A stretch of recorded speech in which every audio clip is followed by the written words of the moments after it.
नमस्कार दोस्तों and welcome back to my channel जहां आपको मिलता है सिर्फ और सिर्फ एंटरटेनमेंट। और आज मैं लाया हूं एडी ब्रॉक कार्नेज का 6th issue.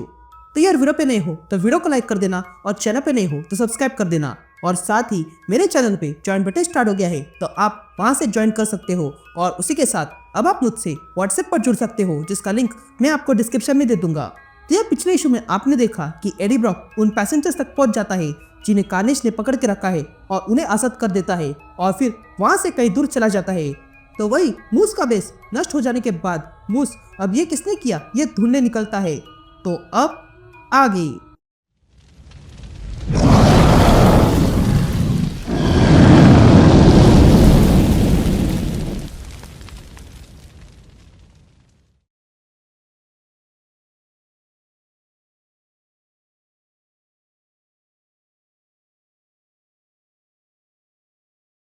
All right gang. तो इशू की शुरुआत में हम एडी ब्रॉक को देखते हैं जो किसी पहाड़ पर सोया हुआ था और तब उसके अंदर से कार्नेज बाहर आने लगता है।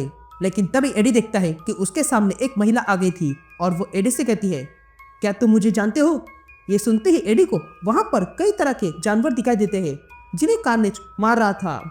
तभी वो महिला एडी को एक चीज दिखाती है और कहती है, मुझे याद करो। यह सुनते ही एडी जाग जाता है और देखता है कि उसके आसपास कुछ जानवर और पंछी मरे पड़े थे। यह देखकर एडी कार्नेज से कहता है, ये तुमने क्या किया? जिस पर कार्नेज कहता है, मैंने कुछ भी नहीं किया है, यहाँ जो कुछ भी हुआ है वो तुम्हारे कारण हुआ है। यह सुनते ही एडी कहता है, ये तुम क्या कह रहे हो? मैं तो बस सोया हुआ था।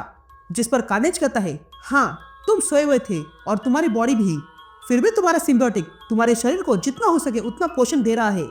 ये बातें सुनकर एडी कहता है, ये मैंने नहीं किया है। जिस पर कार्नेज कहता है, एडी अपने हाथ देखो, वो कांप रहे हैं और अब ये और वर्ष होगा। तभी एडी अपने हाथ देखता है और कहता है, ये सब तुम कर रहे हो ना ताकि मुझे मैनिपुलेट कर सको। जिस पर कार्नेज कहता है, तुम्हारी इस हालत में मैं तुमसे बात नहीं कर सकता हूँ, तो यहाँ आ जाओ और कार्नेज को बाहर आने दो, अपना जलवा दिखाने। ये सुनते ही एडी कार्नेज के पास आता है और कहता है, ठीक है मैं आ गया हूँ, अब बताओ मुझे हुआ क्या है?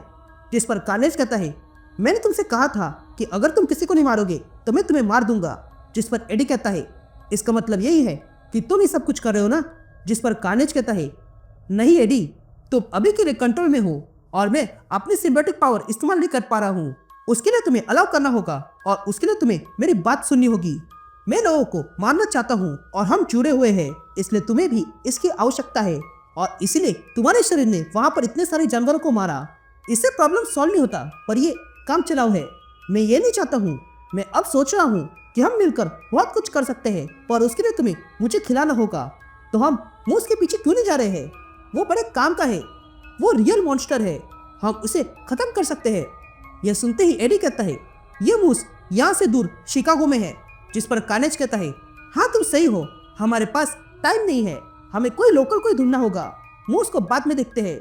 यासीन शिप होती है और हम एक आदमी को देखते हैं जिसके डोर की बेल बजती है और तब हम देखते हैं कि उसके सामने मूस खड़ा था जो इस आदमी को हेलो कहता है। तभी वो आदमी मूस से कहता है, देखो तुम्हें जो चाहिए वो ले जाओ, मुझे यहाँ पर कोई ट्रबल नहीं चाहिए। जिस पर मूस कहता है, मैं यहाँ बस आर्ट सप्लाई के लिए आया हूँ। किसी ने मेरे स्टूडियो को जला दिया है और मैंने सब कुछ खो दिया है। अब मेरे पास ना ही ब्रश है और ना ही ब्लेड, इसलिए मुझे सब कुछ शुरुआत से शुरू करना होगा। जिस पर वो आदमी कहता है, अगर ऐसा है तो मास्क क्यों पहना है? जिस पर मूस कहता है, मैं आर्टिस्ट हूँ और पीपल को मेरे फेस से कोई मतलब नहीं है, बस मेरे काम से है। यह सुनते ही वो आदमी कहता है, ठीक है बेटे, अब तुम क्या ढूंढ रहे हो? जिस पर मूस कहता है, तुम्हारे पास सब कुछ है।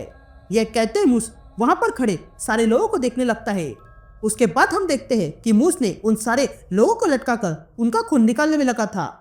यह देखकर वो शॉपकीपर सहम जाता है और इसलिए मूस ने उसे भी बांध के रखा था।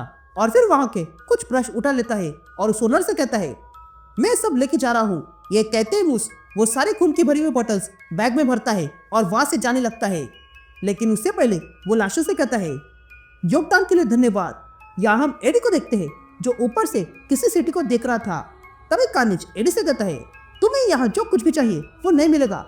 जिस पर एडी कहता है, इस टाउन में लाइब्रेरी तो होगी ही और उसमें कंप्यूटर होगा, तो उसमें मैं अपने टारगेट को ढूंढ सकता हूँ। यह कहते ही एडी को वो लेडी वापस दिखाई देती है जो कह रही थी, उसे ढूंढो।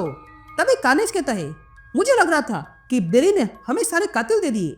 जिस पर एडी कहता है, मेरे कारण डेली पहले से ही परेशानी में है और एफबीआई तो पीछे पड़ी हुई है, तो मैं उसे और परेशान नहीं करना चाहता हूँ। जिस पर कार्नेज कहता है, ये तुम्हारा ख्याल है, पर क्या तुमने कभी सोचा है उसे खत्म करने के बारे में? ये सुनते ही एडी कार्नेज को चुप करता है। तभी कार्नेज कहता है, अगर तुम्हें टाउन में जाकर लोगों से बात करनी है तो सबसे पहले अच्छा देखो, क्योंकि हमारे अंदर से मौत की स्मेल आ रही है। ये सुनकर एडी कहता है, ठीक है, पर तुम करना क्या चाहते हो कार्नेज? तुम हमेशा मुझे कहते हो कि मुझे किसी को मारना होगा, नहीं तो तुम मुझे मार दोगे। ऐसा क्यों कहते हो? क्या चाहते हो तुम? जिस पर कार्नेज कहता है, मैं तुम्हारा दोस्त हूँ एडी, और सच ये है कि मैं तुमसे घृणा करता हूँ। तुम पथेटिक हो। तुमने एक से अधिक बार कॉस्मिक पावर को धारण किया था, लेकिन फिर भी कुछ नहीं कर पाए। और तुम में कुछ है जो मुझे पसंद है। तुमसे किसी को खत्म करवाना बहुत बड़ी बात है। ये क्लेटस से भी अलग है, क्योंकि वो हमेशा तुम्हें चाहता था। तुम जब किसी को खत्म करते हो तो मुझे एक स्पेशल प्लेजर मिलता है जो मैंने कभी फील नहीं किया था। ये बातें सुनकर बताओ एडी, क्या मैं झूठ बोल रहा हूँ? यहाँ मूस को देखते हैं जो खून निकालकर पेंटिंग करने के लिए तैयार था। तभी मूस कहता है, ठीक है, जो कुछ भी हो, तुमने मेरा काम बिगाड़ा है। तुम मेरी जगह पर आए और तुमने मेरी शांति भंग की, पर ऐसा करते समय तुमने पीछे कुछ छोड़ दिया, और वो था तुम्हारा एक हिस्सा, और वो है इम्प्रेशन, और यही मुझे चाहिए था। तो चलो शुरू करते हैं। ये कहते ही मूस ड्रॉ करने लगता है। या एडी चोरी छुपे एक घर के पास आता है और वहां से कपड़े चोरी कर लेता है। या मूस ड्राइंग करने में लगा था, तो वही एडी तैयारी करने में। या मूस ड्रॉ करते हुए ड्राइंग बोर्ड फाड़ देता है और कहता है, नहीं, ये गलत है। इधर एडी तैयार हो जाता है। तभी कार्नेज कहता है, तुम्हें आराम करने की आवश्यकता है एडी, तो किसी घर या होटल में घुस जाओ। जिस पर एडी कहता है, पिछली रात को जो हुआ उसके बाद मैं सोने वाला नहीं हूँ। यहाँ एडी लाइब्रेरी में आता है और एक लेडी से पूछता है, क्या मैं कंप्यूटर का इस्तेमाल कर सकता हूँ? जिस पर वो लेडी एडी को कंप्यूटर इस्तेमाल करने देती है। यहाँ मूस फटी हुई पेंटिंग देखने लगता है और कहता है, ये बढ़िया है। इधर एडी सर्च करने लगता है। तभी कार्नेज कहता है, अगर तुम लोकेशन ढूंढ निकालोगे तो हम तुरंत वहां जाएंगे। यहाँ मूस उस ड्राइंग बोर्ड के पीछे एक और बोर्ड लगाता है और ड्राइंग करने लगता है, तो वह एडी सर्च करने में लगा था। यहाँ मूस अपनी ड्राइंग कंप्लीट करता है, तो वह एडी को कुछ होने लगा था और वो अगले पल बेहोश हो जाता है। इधर पेंटिंग देखकर मूस वहीं पर बैठ जाता है और तब हम देखते हैं कि उसने एडी का फेस बना लिया था। ये देखकर मूस कहता है, तुम्हारे फेस तो पता चल गया, अब तुम्हारा नाम जान लेते हैं। या एडी ब्रॉक को इलाज के लिए ले जाते हैं, लेकिन तभी हम देखते हैं कि फिर से एडी के शरीर से कार्नेज बाहर निकलने लगा था।